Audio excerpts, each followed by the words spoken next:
So guys, welcome back to the Bihero Mas Rasiman channel. Ang pagbabalik for today's video, I will be discussing about the basic familiarization of radar, specifically phone radar. So yung mga baguhan pa dyan medyo kulang pa ang karanasan sa paggamit ng radar, this video is for you. So hindi na ako magtatagal guys, action!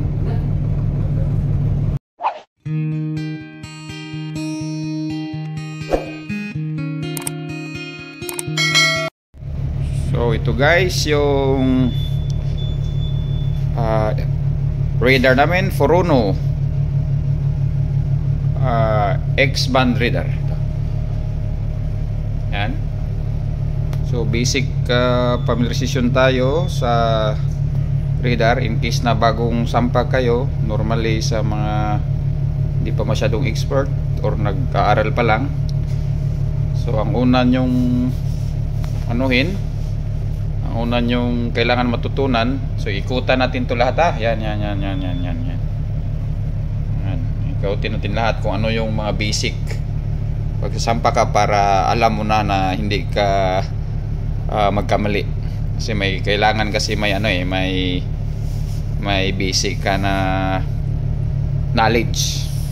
So kagaya sa mga chipmate kapitan, normally hindi na to kasama sa handover, pero pag third mate, second mate, minsan nagtatanong pa kung ano yung type ng radar, paano gumamit. So ito, hindi na tayo magtatagal. So ito, una, locate the range, how to adjust the range. Yan. So ngayon naka 8 miles yan. So kung tingnan nyo dito sa sa keyboard ng X-band radar, meron siyang mouse. So ito yung trackball, ito yan, yan trackball. Tapos meron din siyang left click, right click, parang mouse lang. Tapos may scroll din siya, ito scroll. So magagamit natin to mamaya, left click, right click, then scroll. Okay, so una is range, how to adjust range. Ito gusto mo ng long range, pindot ka lang ng right click, or you want to decrease the range, left click ka. Pwede din dito guys sa sa keyboard. Saan ba yung keyboard? Ito, plus minus ito. So pwede ka mag minus, pwede ka mag plus. Okay, so next is the orientation. So wala nang daming sabi-sabi guys. So choose the north up relative motion. Marami tong anong tawag nito, may true motion, may head up, course up, pero piliin mo lang north up relative motion.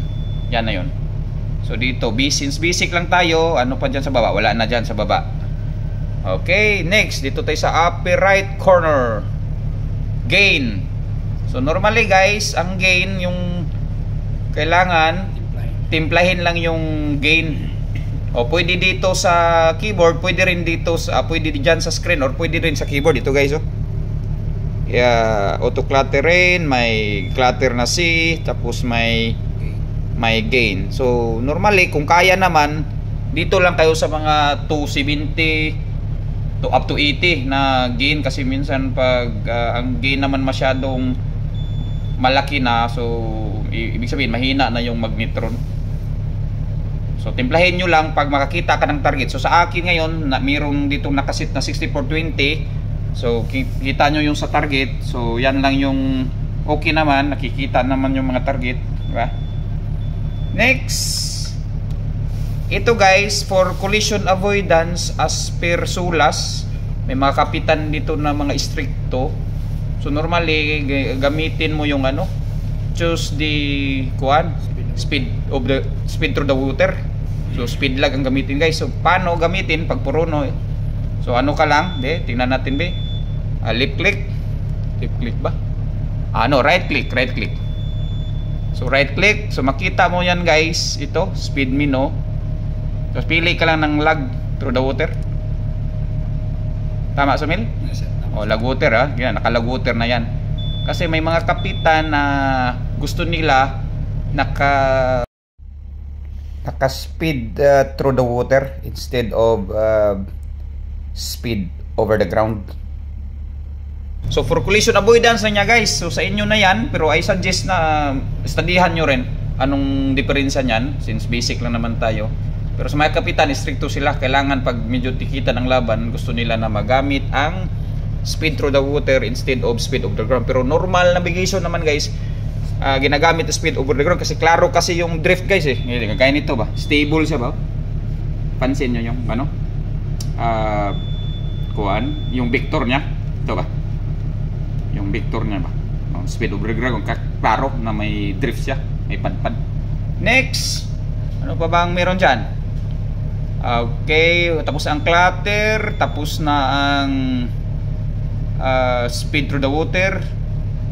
Okay, tapos okay na yan, position.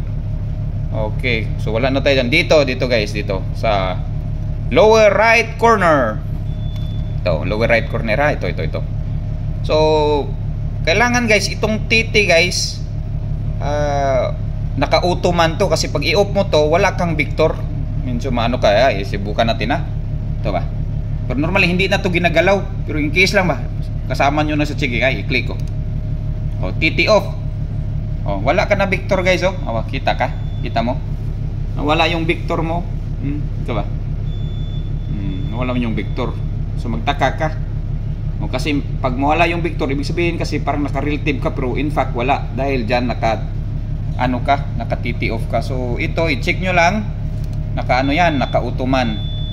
Tapos sa AIS guys, kailangan ito, okay na yan, AIS display filter, parang may AIS ka. Pero kung gusto mong tanggalin yung AIS, gusto mo yung eco, pwede ka rin magkapa-kapa dyan. Ito. Display off na, yan. So wala nang wala na siyang AIS symbol, no? Balik lang natin ha. So sigasigahin nyo lang yung mata nyo dahil medyo wala akong videographer. Okay. Next, ito pinaka-importante guys, itong vector. So kailangan naka-true to. Pero normally pag medyo marami ng traffic, collision avoidance din, so gamitin mo ng relative. Halimbawa pag pindutin mo to guys, ganyan, relative. So makita mo kung libre, may ahead o libre ba lahat. Kagaya nito. Okay, balik ko guys ha. Yan yun, relative. Ngayon, pindutin ko tong maging true. Tingnan mo ha. Huwag kukurap ha. Kita mo yung sungo ba? Yung sungo guys ba? Relative. Ha? Di ba? Bumaliktad yung sungo. Ibig sabihin, libre siya. Wala kasing crossing eh. Hindi masyadong makita yung ano natin. Yung display. Okay? So, true relative lang yan guys. At yan yun, pag true, normal yan, true yan. Pag relative, so dyan mo makita kung tatawid, may tatawid, libre.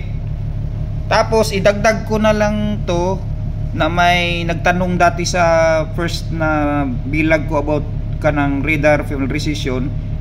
Itong vector, paano daw malaman sir na yung lakihan ba, pwede ba malakihan ang sungo? So dito ka guys, sa gawin mo tong 60 minutes ito. So malaki ang sungo nito, yung vector. Ha? So hanggang 60 lang to guys, until 1 lang to, 1 hour, 60 minutes. So, tingnan natin na, i-convert natin ng 60 minutes. 60 minutes, tingnan mo guys yung mga sungo guys dito ba. Tama yan guys? Paperting haba ng sungo, di ba? Pero normally talaga sa bulang kristal, sa akin, ginagamitan ko 10 to 12 lang, so normally 12. So balik tayo 12. So yung sa trackball guys, yung mouse lang, ito lang. Ito ha. Ito. Ha? Yan. Okay. So ibalik lang natin ng 12. Sunod guys, CPE limit, normally 0.7. Pwede ka rin mag 1 mile. Dito naka 0.7 miles siya. Sa CPE yan, dahil kailangan din yan para lang na may alarma ang radar pag may lalo na pag may risk of collision na maano yung closest point of approach, yan yung CPA. Sunod guys, trail, pwede ka rin dito sa trail, ikog-ikog, buntot-buntot guys. Halimbawa ito trail, pag pindutin ko guys 6 minutes, tingnan mo dito sa kita mo ito, trail palakyan natin ng trail. 15 minutes. O, di ba? Humaba na, 30 minutes. So, yan yun guys. Yan yung trail. Pwede ka mag true trail, pwede ka rin mag relative trail, pero normally sa akin true trail lang. Hindi ko na ginagalaw masyado to. Ano lang siya, 3 minutes lang yung ano ko guys, true trail. Okay, so next guys, punta tayo sa VRM. So i-identify nyo yung VRM, importante ito. Pwede dito, pwede rin dito sa keyboard guys. VRM, ito ba ito? Ito VRM. Okay, so i-click natin yung VRM guys. Pag i-click natin yung VRM, kita mo yun, dito VRM, variable range marker. Okay, yan yun. So depende na lang kung gusto mo guys anong mile. Pindutin mo 1 mile or 2 miles, dito, di ba? So normally kahit 1 mile lang, para may alam ka na within that range 1 mile. Kung sinong lalapit na less than sa ano mo, so less than 1 mile yan. So may ano ka lang, may basihan ka lang. Next, ano pa ba dyan? So BRM1, BRM2 guys, same lang yan ng function. Next is dito tayo sa lower left corner, EBL guys. Ito EBL. So EBL guys, ganun din, meron dito sa monitor, meron din dito sa sa keyboard. So pindutin natin, i-on lang natin yung keyboard dito, pack EBL. Ito na, ito guys, ikot-ikutin ko, ito ikot EBL. So ganyan yung forma mo. May EBL ka na isa, may BRM ka na 1 mile. Okay, next, ano pa ba dyan? Itong standby. Siyempre bago ka aalis, naka standby mode man tong radar. Pwede rin mo i-click dito standby, pwede rin dito sa sa keyboard. So pindutin natin na, subukan natin kung standby ko, ipindutin ko tong standby anong ito standby. Di ba? Wala na. So ibig sabihin standby guys, on lang siya, pero hindi siya nagta-transmit, pero naka-on ang radar. So ngayon kung in-transmit mo, ibalik mo lang, pindot uli yung standby. Ito standby, pindutin mo lang uli. Okay, pindutin ko. Okay. So yan yon, bumalik na. Next, itong mark guys, mark. Kailangan ko ng mark guys dito sa Furono.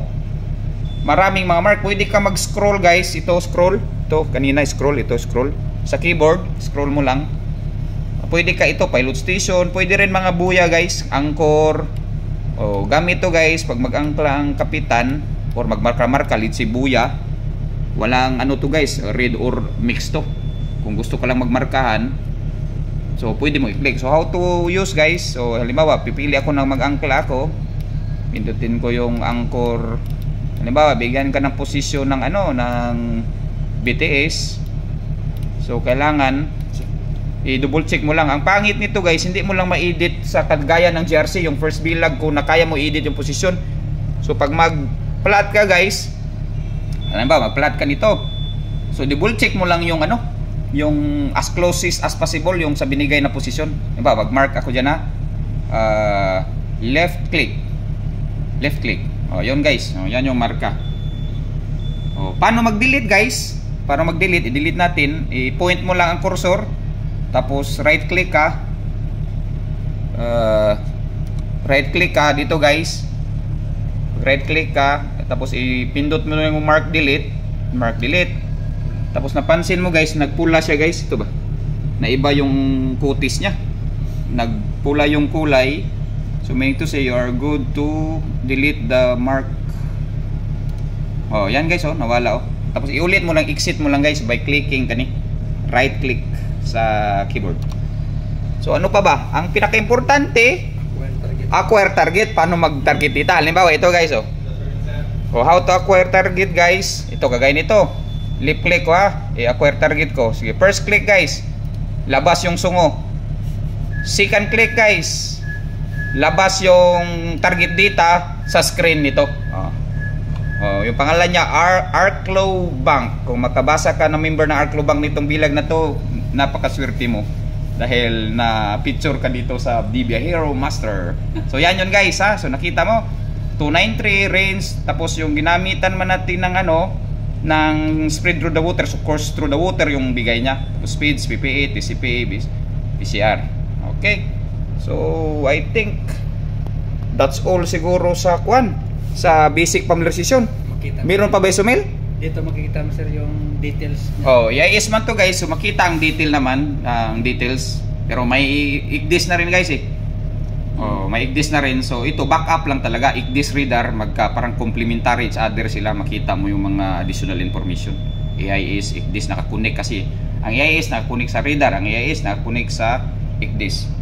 Guys, last but not the least, yung nakalimutan kanina, yung yung how to center and off center your ship's position.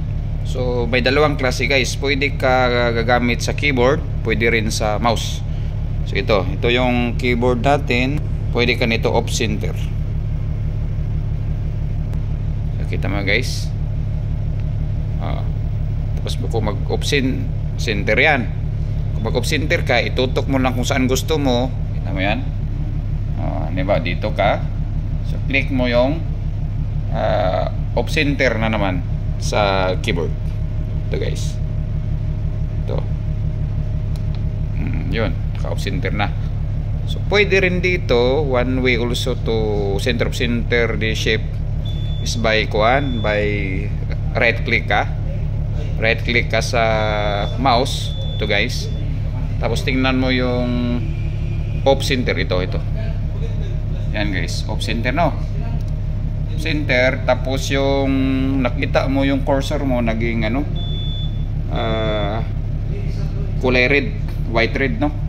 So ngayon pindot ka kahit saan gusto mo. Yan guys dito ka, naka-center. Dito ka na naman. Tapos i-center na naman siya. Tapos saan kang gusto na ilagay mo, di ba? Center na naman. Tapos pindot-pindutin mo lang, center. Tapos dito. Pero normally sa akin guys, dito lang ako sa keyboard. So I think yan lang. Kung may tanong, i-comment lang dyan sa baba para maano natin, nung tawag nito, ma-discuss natin sa kaya natin. Sunod na naman ang basic familiarization sa IGDIS. Subukan ko. So hanggang sa muli guys, paalam. Don't forget to subscribe my channel and click the notification bell for more updates. Thank you. Babush.